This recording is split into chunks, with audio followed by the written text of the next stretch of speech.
I find leading up to doing something like that you did is like chuckling your life, your work, your family, your mental and physical health. How did you do all of that? Just getting the preparation for such a big race, because I know even for 70 kilometers or a marathon, you need so much preparation. But when the challenge is so great, you know that ultimately you will end up having to do it your own way. Otherwise, it won't work. You can't do it someone else's way. You can learn a lot from other people's experience, but you have to find a way that works for you. And that applies not just to the actual challenge itself, but it applies to the whole process of preparing for it, planning for it, and so on. And that's true not just because of the physical challenge, in the sense that everybody will be at different levels with different levels of experience. And on the day, you know, everybody's body and mind are different. And so everybody is going to be going through a different journey. But also the entire preparatory process will inevitably be so different, because you'll have somebody, you know, like myself, who is married with a kid, but someone else might be married with 3 kids. Somebody else might be single. Someone might have a stressful job or no job, or, you know, be in a financial situation where they don't really even have to worry about money at all. And these are fundamental. I mean, this is a massive shift in terms of people's emotional and physical ability to prepare for anything like this. And so again, you can't really just assume that you can apply rules that have been set by somebody else for the way that you're going to take it on.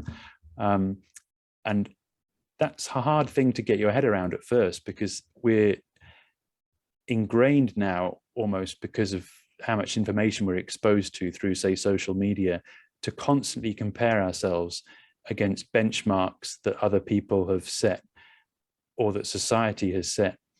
And when it comes to training for an event, the straightforward way that that happens is, of course, I look at your training log, which I can see because we're both using the same app that logs how much we train, for example. And this never used to be the case. You know, it's not that long ago that I'd have had no idea how much you were training, and you'd have had no idea how much I was training.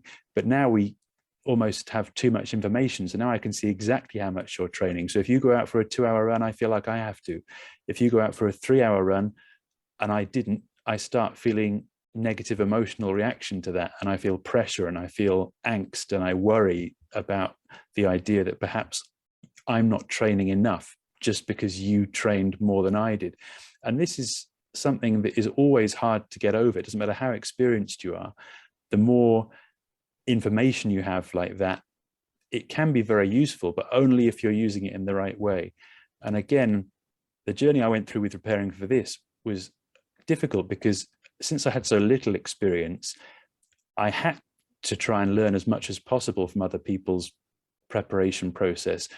But still, I had to maintain the confidence that there was only one way I was going to be able to do this, and that was my way. And I just had to know that if I couldn't go for the 3-hour run, for example, because I wasn't physically able to, or I didn't have the time because of family commitments or work commitments, then that's totally okay, because I need to make it work for myself. Because on the day, I'll be on my own completing this challenge. And so everything you do has to be with that frame of mind. And again, I guess you have to then think, how do you apply that to yourself on all these other daily tasks that you undertake, to know that you have to find a solution that works for you, because your emotional reaction to all of these small stimuli every day is going to be different to somebody else's.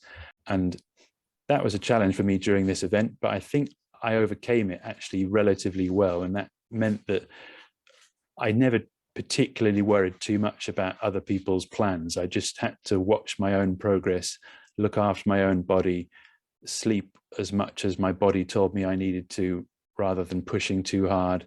And even though I didn't do nearly enough training, if you like, in inverted commas, relative to how much other people were doing on the day, it obviously didn't matter, because the results speak for themselves. And I did pretty well, and other people who had done more training than I had, you know, didn't end up doing so well, at least on paper, when you look at, you know, the basic results of the event.